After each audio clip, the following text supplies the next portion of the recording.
જ્યારે કેસ થયો અને એમને લાગ્યું 2 વર્ષ 3 વર્ષ પછી એમને લાગ્યું કે આ કેસ અમે જીતી શકશું નહીં, ડોક્ટર સાહેબને એવું લાગ્યું હશે, ત્યારે એમને અમારી જોડે 20,000 રૂપિયાની માંગણી કરી. ના, અમે કોઈ પૈસા આપ્યા નથી. અમે એમને ના જ પાડી દીધી કે ભાઈ અમે સાચા છીએ એટલે અમે પૈસા આપવા તૈયાર નથી. નામદાર કમિશનર સાહેબ શ્રીને અમારે એક અરજી આપીને આવેદનપત્ર આપવું પડ્યું કે આખો બનાવ ખોટો છે, આવો કોઈ બનાવ બન્યો નથી, ડૉક્ટર સાહેબ શ્રી આવું કોઈ કારણ વગર કરી રહ્યા છે અને કોઈની પાછળનો કોઈનો હાથ છે જેમને બિલકુલ બદનામ કરવા માંગે છે મુસીરભાઈને. જેથી અમે સાહેબ લેખિત એક અરજી આપીને કીધું છે કે ભાઈ અમારા એટલે કે મુસીરભાઈના ઘરના અને સોસાયટીના તમામ સીસીટીવી ચેક કરો, ઇવન ડૉક્ટર સાહેબના ઘરને ત્યાં સીસીટીવી લાગેલા છે એ ચેક કરો. ચલો એ બંને ના કરવું હોય તો સાહેબ ડૉક્ટર સાહેબશ્રીના ઘર અને મુસીરભાઈના ઘરની વચ્ચે ઘણો બધા અંતર છે અને એમાં હજારો સીસીટીવી લાગેલા છે કે જે તથ્ય બહાર લાવી શકે છે અને પોલીસને ખૂબ મદદરૂપ થઈ શકે છે કે હકીકતમાં આવો કોઈ બનાવ બન્યો હતો કે નહીં. તેમ છતાં પોલીસ આજ દિન સુધી તો એમણે કોઈ સીસીટીવી લેતા નથી. અમે સાહેબ અમારી પેન ડ્રાઈવને અમારું ડીવીઆર આપવા તૈયાર છીએ, પોલીસને ઇન્વેસ્ટિગેશનનો પૂરતો સહકાર આપવા તૈયાર છે, તેમ છતાં પોલીસ એ દિશામાં તપાસ કરતી નથી. જો એક જ વસ્તુ હું તો ચોખ્ખું કહું છું, વેજરપુર પોલીસ જ શંકાના દાયરામાં છે. વેજરપુર પોલીસ જ શંકાના દાયરામાં છે. તપાસ ડીએન પટેલ સાહેબના હાથમાં હતી અને ચૌહાણ સાહેબને પોલીસ કમિશનર સાહેબે એફઆઈઆર નોટ કરવાના નિર્દેશનથી એફઆઈઆર નોટથી બાકી એફઆઈઆર પણ નોટ નહોતા કરતા. સૌથી પહેલાં તો વેજલપુર પોલીસ પીઆઈ અને ડીએન પટેલ સાહેબ છે, ડિસ્ટ્રિક્ટ પીએસઆઈ, बार बार बोलता है कि इसके कोई रिश्तेदार यानी कोई अच्छी पोस्ट पे है, पीआई या कुछ भी पोस्ट पे है, बराबर डीवाईएसपी के ऐसी पोस्ट पे बताकर और हर इंसान को यानी हैरान करता है, परेशान करते हैं और फिजूल की धमकी देते हैं और कुछ नहीं. आप कितने साल से परेशान हैं ये सब मामले को? बहुत टाइम से देखते हैं. वहाँ बच्चे खेलते तो बच्चों को भी भगा देते हैं, बराबर. कोई लारी वाला आता है बेचारा, लारी वाले को भी भगा देते हैं. उसकी वाइफ बेचारी 2 मिनट के लिए भी बाहर नहीं आ सकती, इतना मेंटल इंसान है. उसके लड़के भी उससे डरते हैं. उसके घर में उसका 2 लड़के हैं, वो खुद भी इससे डरते हैं.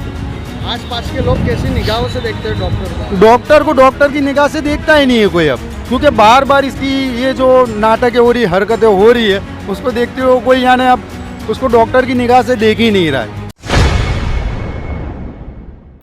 નમસ્કાર, હું છું જાવેદ સૈયદ. ન્યૂઝ ફોર ઇન્ડિયામાં આપનું સ્વાગત છે. છેલ્લા 1 મહિનાથી ટોક ઓફ ધ ટાઉન બનેલો કેસ મુસીર કુરેશી અને ડોક્ટર દીવાન કેસ. ઘણા નવા વળાંકો આવ્યા.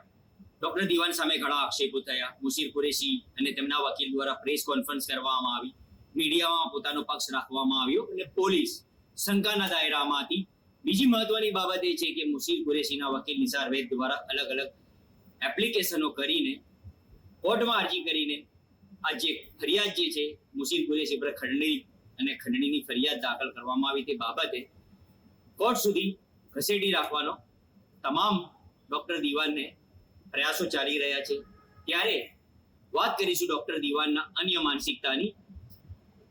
એક વાત આપને કહેવા માંગીશ કે જે ડોક્ટરની માનસિકતા છે આ પેપરમાં આપને બતાવવા માંગીશ કે અમદાવાદ શહેરના જે બિલ્ડર જે છે જેમનું અવસાન થયું છે અકબર ખાન ઉર્ફે મેટર, તેમના પર બી ડોક્ટર દીવાન દ્વારા એપ્લિકેશન કરવામાં હતી. પરંતુ મહત્વની બાબત એ છે કે પોલીસ ખાતાને કઈ રીતે ડોક્ટર દીવાન આંખમાં ધૂળ નાખે છે અને જે વ્યક્તિનું અવસાન 2019માં થયો છે તેમના સામે 2023માં અરજી કરે છે.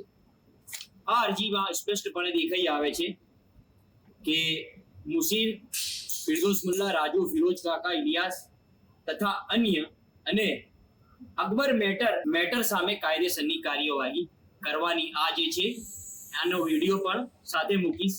જ્યારે બીજી મહત્વની બાબત એ છે કે આ જે છે થોડુંક ઝૂમ કરીને આપ જોઈ શકો છો કે અકબર ખાનનો ડેથ સર્ટિફિકેટ છે. તેમનું આખું નામ અકબર ખાન બિસ્મિલ્લા ખાન પઠાણ. વર્ષ 2019માં તેમનું અવસાન થયું અને વર્ષ 2023માં ડોક્ટર દીવાન દ્વારા એપ્લિકેશન કરવામાં આવે છે કે અકબર ખાન અને એમના સાથીઓ તેમાં મુસીર કુરેશીનો પણ સમાવેશ થાય છે તે તેમને ધમકી આપે. તો સવાલ એ ઉભો થાય છે કે 2019માં અકબર ખાનનું અવસાન થયું તો તેમની આત્મા, તેમનો ભૂત, તેમનો જે પ્રેત જે છે ડોક્ટરના ઘરે જઈને, ડોક્ટર દીવાનના ઘરે જઈને તેમને ધમકી આપી.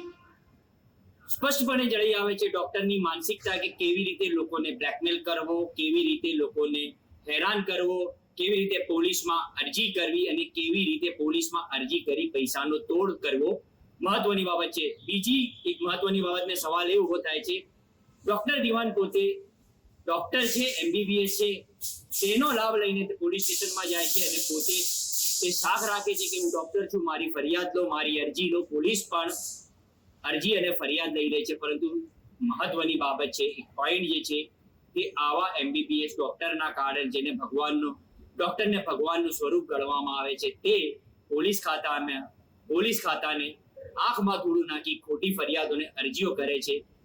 આ સિવાય બીજા અન્ય યુવકો પણ સામે આવ્યા હતા. તેમણે સ્પષ્ટપણે જણાવ્યું કે તેમની સોસાયટીમાં રહેતા યુવકો સામે ખોટી ફરિયાદ કરી પૈસાની માંગણી કરે છે, તોડ કરે છે અને આવા જે યુવકો સામે ખોટી ફરિયાદ કરે છે. ત્યારે હવે મુશીર કુરેશી અને તેમના વકીલ દ્વારા પણ હાઈકોર્ટ અને સેશન્સ કોર્ટમાં અરજી કરવામાં આવી છે. આ સમગ્ર જે વેજલપુર પોલીસ મથકમાં ખંડણીની અરજી કરવી ફરિયાદ થઈ છે, તેના સામે નિસાર વેદ દ્વારા આ અરજી ખોટી છે, આ ફરિયાદ ખોટી છે અને તટસ્થ તપાસ કરવામાં આવે અને જે ફરિયાદી છે ડોક્ટર તેને આરોપી બનાવવામાં આવે.